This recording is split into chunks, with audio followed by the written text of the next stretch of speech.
പിതാവിന്റെയും പുത്രന്റെയും പരിശുദ്ധാത്മാവിന്റെയും നാമത്തിൽ ആമേൻ. അമ്മേ പരിശുദ്ധ അമ്മേ, അമ്മേ പരിശുദ്ധ ദൈവമാതാവേ, കൃപാസനത്തിലൂടെ ഞങ്ങൾക്കും ഞങ്ങളുടെ ദേശത്തിനും അമ്മ മധ്യസ്ഥം തേടി തന്ന എല്ലാ അനുഗ്രഹങ്ങൾക്കും കൃപകൾക്കും ഞങ്ങളിപ്പോൾ ഹൃദയം നിറഞ്ഞ നന്ദി പറയുന്നു. അമ്മേ പരിശുദ്ധമ്മേ, ദൈവമാതാവേ, 2004 ഡിസംബർ 7 ഉച്ചകഴിഞ്ഞ് 2:30 കൃപാസനത്തിൽ സംഭവിച്ച അമ്മയുടെ പ്രത്യക്ഷപ്പെടലിനെ കുറിച്ച് തിരുസഭയ്ക്ക് സമർപ്പിച്ചിരിക്കുന്ന പഠനരേഖകളുടെ മേൽ സഭാത്മകമായ പഠനം ആരംഭിക്കുവാൻ ഞങ്ങൾ പ്രാർത്ഥിക്കുന്നു. അമ്മേ പരിശുദ്ധമേ, ഭൂസ്വർലോകങ്ങളുടെ രാജ്ഞിയായ അങ്ങേയ്ക്ക് ഭൗമസംരക്ഷണത്തിനായി പ്രപഞ്ചപ്രകൃതിയെ തന്നെ തിരുസഭ പ്രതിഷ്ഠിക്കുവാൻ ഈ പ്രത്യക്ഷീകരണം വഴി ഇടയാക്കണമേ. പരിശുദ്ധമേ, ജപമാല മാതാവേ, സകല കൃപാസനം പ്രാർത്ഥനയോടും ചേർത്ത് ഞങ്ങളിപ്പോൾ പ്രാർത്ഥിക്കുന്ന ഈ കുടുംബത്തിന്റെ പ്രത്യേക നിയോഗം പറ മക്കളെ.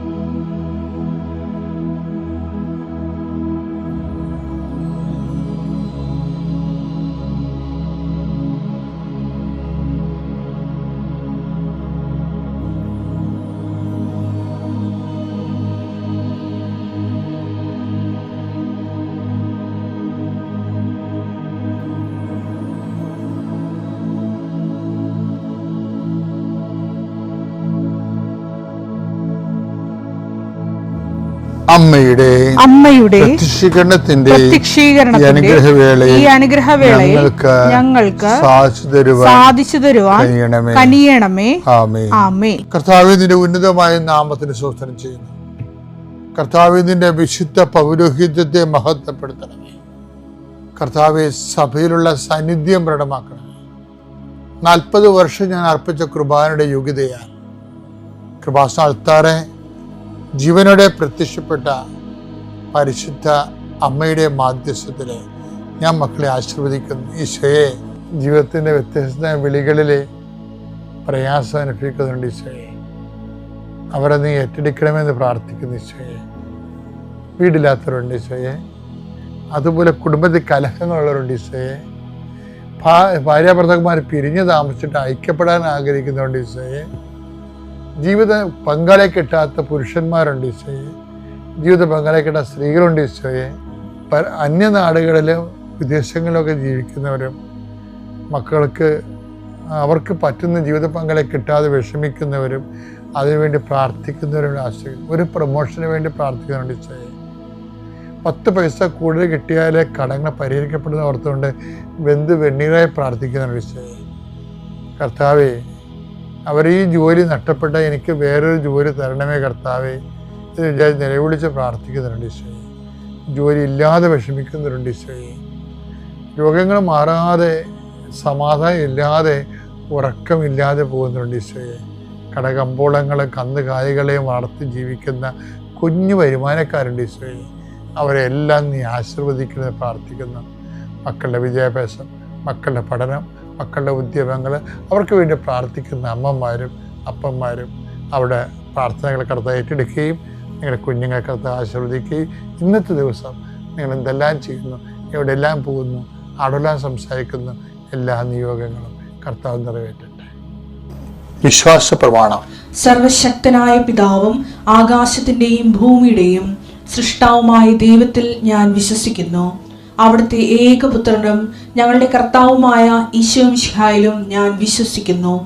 ഈ പുത്രൻ പരിശുദ്ധാത്മാവിനാൽ ഗർഭസ്ഥനായി കന്യകാമറിയത്തിൽ നിന്ന് പിറന്ന് പൊന്തിയോസ് പീലാത്തോസിന്റെ കാലത്ത് പീഡകൾ സഹിച്ച് കുരിശിൽ തറയ്ക്കപ്പെട്ട് മരിച്ച് അടക്കപ്പെട്ട് പാതാളങ്ങളിൽ ഇറങ്ങി മരിച്ചവരുടെ ഇടയിൽ നിന്ന് 3-ാം നാൾ ഉയർത്ത് സ്വർഗത്തിലേക്ക് എഴുന്നള്ളി സർവശക്തിയുള്ള പിതാവായ ദൈവത്തിന്റെ വലതുഭാഗത്തിരിക്കുന്നു. അവിടെ നിന്ന് ജീവിക്കുന്നവരെയും മരിച്ചവരെയും വിധിക്കുവാൻ വരുമെന്നും ഞാൻ വിശ്വസിക്കുന്നു. പരിശുദ്ധാത്മാവിലും ഞാൻ വിശ്വസിക്കുന്നു. വിശുദ്ധ കത്തോലിക്കാ സഭയിലും പുണ്യവാന്മാരുടെ ഐക്യത്തിലും പാപങ്ങളുടെ മോചനത്തിലും ശരീരത്തിന്റെ ഉയർപ്പിലും നിത്യമായ ജീവിതത്തിലും ഞാൻ വിശ്വസിക്കുന്നു. ആമേൻ. സ്വർഗ്ഗസ്ഥനായ ഞങ്ങളുടെ പിതാവേ, അങ്ങയുടെ നാമം പൂജിതമാകണമേ. അങ്ങയുടെ രാജ്യം വരണമേ. അങ്ങയുടെ തിരുമനസ് സ്വർഗത്തിലെ പോലെ ഭൂമിയിലുമാകണമേ. അന്നു വേണ്ടുന്ന ആഹാരം ഇന്ന് ഞങ്ങൾക്ക് തരണമേ. ഞങ്ങളോട് തെറ്റ് ചെയ്യുന്നവരോട് ഞങ്ങൾ ക്ഷമിക്കുന്നത് പോലെ ഞങ്ങളുടെ തെറ്റുകൾ ഞങ്ങളോടും ക്ഷമിക്കണമേ. ഞങ്ങളെ പ്രലോഭനത്തിൽ ഉൾപ്പെടുത്തരുതേ, തിന്മയിൽ ഞങ്ങൾ രക്ഷിക്കണമേ. ആമേൻ. നന്മ തെളിഞ്ഞു മറിയമേ, സ്വസ്തി. കർത്താവ് അങ്ങയുടെ കൂടെ സ്ത്രീകളിൽ അങ്ങ് അനുഗ്രഹിക്കപ്പെട്ടവളാകുന്നു. അങ്ങയുടെ ഉദരത്തിൻ ഫലമായി ഈശോ അനുഗ്രഹിക്കപ്പെട്ടവനാകുന്നു. പരിശുദ്ധ മറിയമേ, തമ്പുരാന്റെ അമ്മേ, പാപികളായ ഞങ്ങൾക്ക് വേണ്ടി ഇപ്പോഴും ഞങ്ങളുടെ മരണസമയത്തും തമ്പുരാനോട് അപേക്ഷിക്കണമേ. ആമേൻ. എൻ്റെ പ്രിയപ്പെട്ടവരെ, ചിലർക്ക് ഓർത്ത് നമുക്ക് വളരെ താമസിച്ചാണല്ലോ പരിശുദ്ധാത്മാവിൻ്റെ ജ്ഞാനമൊക്കെ കിട്ടിയെന്ന്. കാര്യം പരിശുദ്ധാത്മാവിൻ്റെ ജ്ഞാനം ഭയങ്കര ദൈവം അലോട്ട് ചെയ്യേണ്ടത് ഭയങ്കര പിശുക്കായിട്ടാണ്, ഭയങ്കര സപ്ലൈ ഷോർട്ടാണ്. അങ്ങനെ എനിക്ക് മനസ്സിലായത്. അപ്പം നിങ്ങളോർക്ക് അച്ഛൻ്റെ കയ്യിരിപ്പ് കൊണ്ടായിരിക്കുമെന്ന്. അതല്ല എൻ്റെ അർത്ഥം. നമ്മൾ ദൈവത്തിൽ ജീവിക്കണമെങ്കിൽ നമുക്ക് നമ്മുടെ വ്യവഹാരിക സാധാരണ ജീവിതമില്ലേ, അതിൻ്റെയും കുന്നായ്മകളും അതിൻ്റെ ഒരു തടസ്സങ്ങളും തട്ടുകേടുകളൊക്കെ ഉണ്ടല്ലോ, അതിനെയൊക്കെ മനസ്സിലാക്കി വളരെ ഒരു ഗ്രീൻ ചാനലിലൂടെ ജീവിതം കൊണ്ടുപോകണമെങ്കിലും പരിശുദ്ധാത്മ മസ്റ്റാണ്. നിങ്ങളൊക്കെ പല കാര്യങ്ങളത് കൊണ്ടുപോകുന്നുണ്ട്, എനിക്കറിയാം. പക്ഷെ അത് പരിശുദ്ധാത്മാവാണെന്ന് നിങ്ങൾക്ക് അറിയത്തില്ല. അതുകൊണ്ട് പരിശുദ്ധാത്മാവിൻ്റെ ഒരു ബൂസ്റ്റിങ്ങിന് വേണ്ടി പ്രത്യേകിച്ച് നിങ്ങളൊന്നും ഒരു ഇൻവെസ്റ്റ്മെൻറ്റും ചെയ്യണില്ല. ഞാൻ പറഞ്ഞ പരിശുദ്ധാത്മാവിന് വേണ്ടി എക്സ്ട്രാ ഇൻവെസ്റ്റ്മെൻറ്റ് ചെയ്യണമെന്ന് എൻ്റെ അഭിപ്രായം. ഞാൻ ചില സമയത്തൊക്കെ ഒറ്റയ്ക്കൊക്കെ എല്ലാം നിർത്തി, എഴുത്താണെങ്കിൽ എഴുത്ത്, വേറെ എന്തെങ്കിലും ചെയ്തുകൊണ്ടിരിക്കണമൊക്കെ നിർത്തിയിട്ട് വെറുതെ ഇരുന്ന് പരിശുദ്ധാത്മാവിനെക്കുറിച്ച് മാത്രം ചിന്തിച്ചുകൊണ്ടിരിക്കും. പക്ഷെ എന്നാലും ഞാൻ പിതാവിനോട് പറയും, പിതാവേ, പരിശുദ്ധാത്മാവിനെ എന്നിൽ നിറയ്ക്കണമേ. അപ്പോൾ എനിക്ക് കർത്താവ് തന്ന ഒരു സംഭവം ഞാൻ കഴിഞ്ഞ ദിവസം പള്ളിയിൽ പറഞ്ഞു. നീ വചനം വായിച്ചാൽ മതി എന്ന് പറയും. നിനക്ക് ഏറ്റവും ഈസി ആയിട്ട് ഏറ്റവും ഈസി ആയിട്ട് പരിശുദ്ധാത്മാവിനെ അറിയാവുള്ളത്. ഇപ്പോൾ ഞാൻ പരിശുദ്ധാത്മാവിനെ അറിയാവുള്ളത് പ്രാർത്ഥനയെക്കാളും നമ്മൾക്ക് ഏറ്റവും ഈസി എന്താണെന്ന് അറിയാമോ? ഈ നിങ്ങൾ ഉടമ്പടിയിൽ എല്ലാ ദിവസവും അരമണിക്കൂർ വചനം വായിക്കലേ, അത് ഉടമ്പടിയുടെ ഒരു ആചാരം പോലെ വായിച്ചു വിടരുത്. അത് പരിശുദ്ധാത്മ നിറയാൻ വേണ്ടിയാണ് വായിക്കേണ്ടത്. എന്താ കാരണം വെച്ച് കഴിഞ്ഞാൽ to fan into flames എന്ന് പറഞ്ഞില്ലേ വായിച്ചത്? 2 തിമോത്തിയോസ് 1:6. 2 തിമോത്തി 1:6 ഒരു വചനമുണ്ടേ. എന്റെ കൈവെപ്പിലൂടെ നിനക്ക് ലഭിച്ച ദൈവിക വരം വീണ്ടും ഉജ്ജ്വലിപ്പിക്കണമെന്ന് ഞാൻ നിന്നെ അനുസ്മരിപ്പിക്കുന്നു. ഏറ്റവും നല്ല മാർഗം എന്താണെന്നറിയാവോ? പരിശുദ്ധാത്മാവ് ചെയ്ത ചില കാര്യങ്ങൾ നമ്മളുടെ മനസ്സിലേക്ക് കടത്തിവിട്ട് നമ്മുടെ മനസ്സിനെ റീഫോർമാറ്റ് ചെയ്യണം. പരിശുദ്ധാത്മാവ് ചില കാര്യം എന്താണ്? പൗൽ 10 ദിവസം പറയുന്നുണ്ട്, പരിശുദ്ധാത്മാവ് ദൈവവചനം വ്യക്തിപരമായ വ്യാഖ്യാനത്തിനുള്ളതല്ല, അത് ദൈവത്തിൻ്റെ പരിശുദ്ധാത്മാവിനാൽ നിവേശിതമായ വചനം എടുത്തേ. 2 പത്രോസ് 1:20-21. 2 പത്രോസ് 1:20-21 വായിച്ചേ. ആദ്യം നിങ്ങൾ ഇത് മനസ്സിലാക്കുവിൻ. വിശുദ്ധ ലിഖിതത്തിലെ പ്രവചനങ്ങൾ ഒന്നും തന്നെ ആരുടെയും സ്വന്തമായ വ്യാഖ്യാനത്തിനുള്ളതല്ല. എന്തുകൊണ്ടെന്നാൽ പ്രവചനങ്ങൾ ഒരിക്കലും മാനുഷിക ചോദനയാൽ രൂപം കൊണ്ടതല്ല, പരിശുദ്ധാത്മാവിനാൽ പ്രചോദിതരായി ദൈവത്തിന്റെ മനുഷ്യർ സംസാരിച്ചവയാണ്. ഇപ്പൊ വചനം എന്ന് പറഞ്ഞാൽ എന്താണ്? പരിശുദ്ധാത്മാവിനാൽ പ്രചോദിതമായി ദൈവത്തിൻ്റെ മനുഷ്യർ സംസാരിച്ചതാണ്. അപ്പം പരിശുദ്ധാത്മാവിൻ്റെ പ്രോഡക്റ്റാണ് ഈ വചനം എന്ന് പറയണത്. ഇനി നമ്മൾ ഈ 2 പത്രോസ് 1:20 നമ്മളിനി 2 തിമോത്തി 1:6 ലിങ്ക് ചെയ്യുമ്പോൾ നമുക്ക് മനസ്സിലാവും. എന്താ മനസ്സിലാവുന്നത്? എൻ്റെ കയ്യൊപ്പിലൂടെ നിങ്ങൾക്ക് ഊതിക്കത്തി ദൈവിക വരം കയ്യൊപ്പിൽ ലഭിച്ച ദൈവിക വരം ഊതിക്കത്തി പോയി. എങ്ങനെ നമ്മൾ ഊതിക്കത്തിക്കും? ഊതിക്കത്തിക്കണമെന്ന് വെച്ചാൽ അതിൻ്റെ ഏറ്റവും നല്ല മാർഗം പരിശുദ്ധാത്മാവ് തന്നെ എഴുതിയ വചനം നമ്മൾ ആത്മാവിൽ വായിക്കുന്ന അനുസരിച്ചുകൊണ്ട് നമ്മൾ പരിശുദ്ധാത്മാവ് ഊതിക്കത്തിക്കപ്പെടും. കഴിഞ്ഞ ദിവസങ്ങളിൽ 5 ഏഞ്ചൽ താര എന്നും പറഞ്ഞൊരു മോള് സാക്ഷ്യം പറഞ്ഞു. സാക്ഷ്യം പറഞ്ഞ കർത്താവിൻ്റെ വചനം വായിക്കുമ്പോൾ എൻ്റെ കണ്ണും നിറഞ്ഞു പോകുന്നു. എന്താ കാര്യം? കണ്ണീരിൻ്റെ വരവെന്നും പറഞ്ഞൊരു വചനമുണ്ട്. രോഗശാന്തി വരം പോലൊരു വരവാണത്, കണ്ണീരിൻ്റെ വരം. കർത്താവ് ഇടയ്ക്കിടയ്ക്ക് ഇപ്പോൾ ബൈബിളിലെ ഏറ്റവും ചെറിയ വചനമുണ്ടല്ലോ, ദെൻ ജീസസ് വെപ്റ്റ്, അപ്പോൾ കർത്താവ് അവൻ കരഞ്ഞു എന്ന് പറയും. ചില അത് എന്താ കരഞ്ഞു വെച്ച് കഴിഞ്ഞാൽ ആ ദൈവസ്നേഹം, അതായത് തൻ്റെ യാത്രയുടെ അവസാന മണിക്കൂറാണ്. എന്നിട്ട് ജെറുസലേം തന്നെ അറിയണില്ല, ഇനി തനിക്ക് ഈ രൂപത്തിൽ വരാൻ പറ്റത്തില്ല. ജെറുസലേം എത്ര കാലം നിന്നെ പിടക്കോഴി തൻ്റെ കുഞ്ഞിനെ ചിറകിൻ്റെ കീഴിലാക്കുന്ന പോലെ ഞാൻ എൻ്റെ ചിറകിൻ്റെ കീഴിൽ സംരക്ഷിച്ചു. ഇപ്പോഴും നീ തിരിച്ചറിഞ്ഞില്ലല്ലോ സന്ദർശനത്തിൻ്റെ സമയം. കണ്ണ് നിറഞ്ഞു പോയി. അതാണ് കണ്ണീരിൻ്റെ വരവെന്ന് പറയുന്നത്. ലാസ്റ്റിൻ്റെ മുമ്പ് നിൽക്കുമ്പോഴും കർത്താവിൻ്റെ കണ്ണ് തുളുമ്പുന്നുണ്ട്. ഇതുപോലെ ഏഞ്ചൽ താര പറഞ്ഞു, കർത്താവിൻ്റെ വചനം വായിക്കുമ്പോൾ എന്നെ കണ്ണ് തുളുമ്പിപ്പോയെന്ന്. ദൈവസ്നേഹം നിറയുമ്പോഴാണ് കണ്ണ് തുളുമ്പുന്നത്. അത് പരിശുദ്ധാത്മാവിൻ്റെ പ്രവർത്തനമാണ്. അപ്പം നിങ്ങൾക്ക് പരിശുദ്ധാത്മാവ് അല്പം കുറവാണെന്ന അതിൻ്റെ പവർഫുൾ അല്ലെന്ന് തോന്നിയാൽ ഏറ്റവും എളുപ്പമാർഗമെന്ന് പറയുന്നത് പരിശുദ്ധാത്മാവിൻ്റെ പാട്ടുപാടുകയല്ല, കർത്താവ് പരിശുദ്ധാത്മാവ് എഴുതിയ വചനം എടുത്ത് ഭക്തിപൂർവ്വം കുറേ നേരം വായിക്കണം. അതാണ് ഉടമ്പടിയിൽ വചനം കൺഫ്യൂഷൻ ആണോ തെറ്റാണോ എന്ന് അറിയണം. അതുകൊണ്ട് ഞങ്ങൾ ചോദിച്ചു, ഡോക്ടറെ എന്താ പ്രശ്നം? അപ്പോൾ ഡോക്ടർ പറഞ്ഞു, നിങ്ങൾ പേടിക്കേണ്ട, നിങ്ങളുടെ ടെൻഷൻ മനസ്സിലാവും, ഇത് വിർച്വൽ ഓട്ടിസം ആണെന്ന് പറഞ്ഞു. അപ്പോൾ വിർച്വൽ ഓട്ടിസം എന്താണെന്ന് ഞങ്ങൾക്ക് അറിയത്തില്ല. ഞാൻ ഓട്ടിസം എന്ന് കേട്ടിട്ടുണ്ടെങ്കിലും വിർച്വൽ ഓട്ടിസം എന്താ? അപ്പോൾ ഡോക്ടർ പറഞ്ഞു, ഇങ്ങനെ TV കാണുന്ന കുഞ്ഞുങ്ങൾ, 1 വയസ്സിന് താഴെയുള്ള കുഞ്ഞുങ്ങളെ TV ഒക്കെ കാണിച്ച് മൊബൈൽ കാണിക്കുമ്പോൾ ചില പിള്ളേർ, വീട്ടിൽ ഒതുങ്ങിയിരിക്കുന്ന പിള്ളേർ മറ്റു കുട്ടികളെ കാണാതിരിക്കുമ്പോൾ അമ്മയും അപ്പനും മാത്രമേ കാണുന്നത്. അപ്പോൾ അങ്ങനെ വരുന്ന ചില കുട്ടികൾക്ക് ഉള്ളതാണ്. അപ്പോൾ ഗൾഫ് രാജ്യങ്ങളിലുള്ള കുട്ടികൾക്ക് മിക്കതും ഇങ്ങനെയൊക്കെ വരും. അപ്പോൾ നിങ്ങൾ ശ്രദ്ധിച്ചാൽ മതി, നിങ്ങൾ കുറച്ച് ഒന്നും കൂടി ഇൻട്രാക്ട് ചെയ്യണം, കൊച്ചായിട്ട് ഒന്നും കൂടി കളിച്ചിരിക്കണം, നിങ്ങൾ ഫോണിലൊന്നും നോക്കാതെ നിങ്ങൾ കൊച്ചായിട്ട് ഏതെങ്കിലും കളിക്കണം എന്നൊക്കെ പറയും. അങ്ങനെ ഞങ്ങൾ ഡോക്ടറുടെ വാക്കനുസരിച്ച് ഇത്തിരി ആശ്വാസം ഞങ്ങൾക്ക് ലഭിച്ചു. കാരണം ഡോക്ടർ പറഞ്ഞു, ഇത് കുറച്ച് കഴിയുമ്പോൾ മാറും, നിങ്ങൾ ട്രൈ ചെയ്യാതെ മാറും, എന്നാലും കുറച്ചുമായിട്ട് മാറും എന്ന് പറഞ്ഞു. അപ്പോൾ ഞങ്ങൾക്ക് ഇത്തിരി ആശ്വാസം ഉണ്ടായിരുന്നു. ഞങ്ങൾ മാതാവിന് വന്ന് നന്ദി പറഞ്ഞു. എന്തായാലും അതിൽ നിന്ന് മാറിയല്ലോ. അങ്ങനെ വന്ന് യൂട്യൂബുകളിലൊക്കെ നോക്കി, വീണ്ടും ഇങ്ങനെ വന്ന് നോക്കുന്നത് നമ്മുടെ ഒരു ശീലമാണല്ലോ. അപ്പോൾ അതിനകത്തെ ഓട്ടിസവും വിർച്വൽ ഓട്ടിസവും തമ്മിലുള്ള വ്യത്യാസമൊക്കെ കൊടുത്തിട്ടുണ്ട്. അപ്പോൾ രണ്ടും ഏകദേശം സെയിം സിംറ്റംസ് ആണെങ്കിലും TV ഒക്കെ ഓഫ് ചെയ്യുമ്പോൾ മറ്റേത് മാറും എന്ന് കണ്ടു. അങ്ങനെ TV ഒക്കെ ഓഫ് ചെയ്തു. അപ്പോൾ എൻ്റെ മോൻ വോക്കറിലും പിയാനോയിലൊക്കെ പോയി മ്യൂസിക് വെക്കാൻ തുടങ്ങി. പിന്നെ അതും മാറ്റി. ഞങ്ങൾ കൊച്ചിനെയും കൂടെ ഞങ്ങൾ അതിനടുത്തിരുന്ന് കുറേ സംസാരിക്കുക, അവനെ കുറേ കെയർ ചെയ്യുകയും ചെയ്തു. കൂടെ ഞങ്ങൾ പ്രാർത്ഥിക്കുമ്പോഴും അവനും ഇരിക്കും. അവൻ ഞങ്ങളുടെ നിന്ന് കൊന്ത വാങ്ങി അവനും പ്രാർത്ഥിക്കാൻ തുടങ്ങും. അതിൻ്റെ കൂടെ തന്നെ എൻ്റെ ഹസ്ബൻഡും ജപമാല ചൊല്ലി മുട്ടുകുത്തി നിന്ന് എൻ്റെ കൂടെ പ്രാർത്ഥിക്കാൻ തുടങ്ങി. അങ്ങനെ കൊച്ചിന് TV ഓഫ് ചെയ്തു, എല്ലാം മാറ്റിയതോടെ കൊച്ചി ഇമ്പ്രൂവ് ആകാൻ തുടങ്ങി. പെട്ടെന്ന് ഐ കോണ്ടാക്റ്റ് തന്നു. പെട്ടെന്ന് തന്നെ അവൻ ഞങ്ങൾ പേര് വിളിച്ചാൽ നോക്കും. ആദ്യമൊക്കെ ആണെങ്കിൽ ഭയങ്കര ഡീപ്പായിട്ട് എന്തെങ്കിലും ടോയ്സിൽ കളിച്ചിരിക്കുമ്പോൾ നോക്കില്ലായിരുന്നു. പിന്നെ പയ്യെ പെട്ടെന്ന് വിളിക്കുമ്പോൾ തന്നെ അവൻ ഓരോന്ന് ചെയ്യും. എന്തെങ്കിലും എടുത്തിട്ട് വരാൻ പറഞ്ഞ് വേഗം പോയി എടുത്തിട്ട് വരും.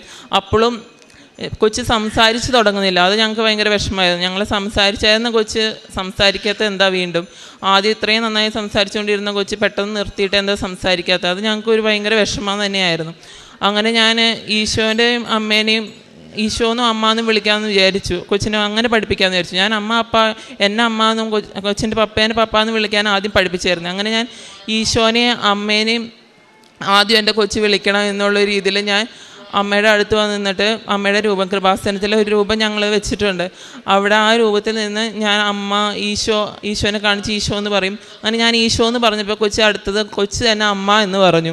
എനിക്കത് ഭയങ്കര വലിയൊരു സന്തോഷമുള്ളൊരിതായിരുന്നു. കാരണം കൊച്ച് ആദ്യമായിട്ട് ആ വീണ്ടും വാക്ക് തുടങ്ങിയത് അമ്മ എന്ന് വിളിച്ചിട്ടാണ്.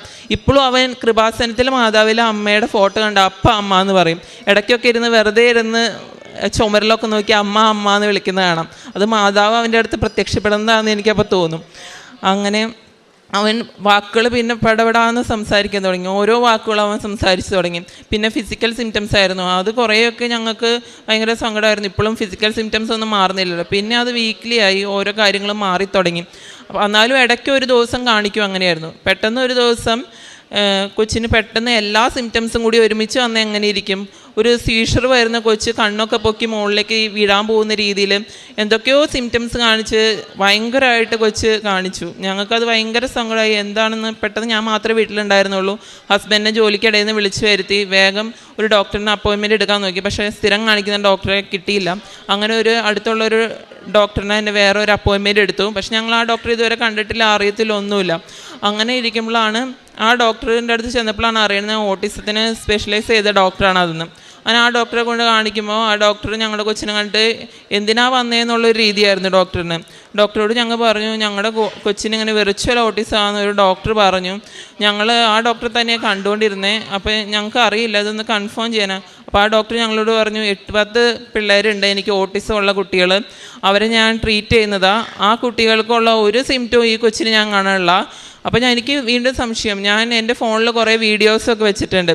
അപ്പോൾ ആ വീഡിയോസൊക്കെ ഞാൻ എടുത്ത് കാണിച്ചു. ഡോക്ടർ പറഞ്ഞു അതൊന്നും നോക്കണ്ട, അതൊക്കെ അവൻ്റെ മാനറിസംസാണ്, അതൊന്നും നിങ്ങൾ നോക്കണ്ട, നിങ്ങൾ ഇതൊക്കെ വെച്ച് നിങ്ങളുടെ കൊച്ചിന് ഓട്ടിസം ഉണ്ട് അതുണ്ട് എന്ന് പറഞ്ഞൊന്ന് ടെൻഷൻ അടിക്കണ്ടെന്ന് പറഞ്ഞു. അങ്ങനെ എനിക്കപ്പോഴും ഈ ഡോക്ടർ ടെമ്പർ ടാൻട്രം സിംറ്റം ആണിത് എന്ന് പറഞ്ഞു. അതിൻ്റെ സിംറ്റംസും ഇവൻ കാണിച്ചുകൊണ്ടിരുന്ന സിംറ്റംസൊക്കെ വേറെയാണെന്ന് എനിക്കങ്ങനെ തോന്നൽ. ഞാൻ വീട്ടിൽ വന്ന് ഞാൻ പ്രാർത്ഥിച്ചു, ഞാൻ പ്രത്യക്ഷീകരണ പ്രാർത്ഥന ചൊല്ലി, ഞാൻ ബൈബിൾ വായിച്ചു. അപ്പോൾ എനിക്കിങ്ങനെ മാതാവ് ഇങ്ങനെ ആരും ഇങ്ങനെ പറയുകയാണ്, ഇങ്ങനെ നീ ഡേറ്റ് എടുത്ത് നോക്ക്, നീ ഒന്ന് വിശ്വസിക്ക്, നീ ഡേറ്റ് എടുത്ത് നോക്ക് എന്നിങ്ങനെ പറയാം. ഞാൻ ഡേറ്റ് എടുത്ത് നോക്കി. അപ്പോൾ എൻ്റെ കുഞ്ഞിന് 23 ജൂണിലാണ് ഞാൻ ഹോസ്പിറ്റലിൽ കൊണ്ടുപോയപ്പോഴാണ് ആ ഡോക്ടർ പറഞ്ഞത് കൊച്ചിന് ഇങ്ങനെ ഓട്ടിസത്തിൻ്റെ അസുഖമാണെന്ന്. കറക്റ്റ് 23 ജൂലൈയിലാണ് ഞങ്ങൾ പോലും അറിയാതെ ഓട്ടിസം സ്പെഷ്യലിസ്റ്റ് ഡോക്ടറിനെ മാതാവ് കൊണ്ടുവന്ന് കാണിപ്പിച്ച് ആ ഡോക്ടർ പറഞ്ഞു ഞങ്ങളുടെ കൊച്ചിന് ഒരു ഓട്ടിസവും ഇല്ല, ഒരു വെർച്വൽ ഓട്ടിസവും ഇല്ല, വെറും ടെമ്പർ ടാൻട്രം മാത്രമേ ഉള്ളൂ, അത് ദേഷ്യം വരുമ്പോൾ കുഞ്ഞ് കാണിച്ചു കൂട്ടുന്നത്, അതൊക്കെ മാറിക്കോളുന്നു. അപ്പോൾ കറക്റ്റ് ആ ഒരു മാസം കറക്റ്റ് ഡേറ്റിൻ്റെ പേരിൽ മാതാവ് ഞങ്ങൾക്ക് കാണിച്ചു തന്നു. ഇന്ന് വരെ ഒരു പ്രശ്നങ്ങളും എൻ്റെ കൊച്ചിന് അത് കഴിഞ്ഞിട്ടില്ല.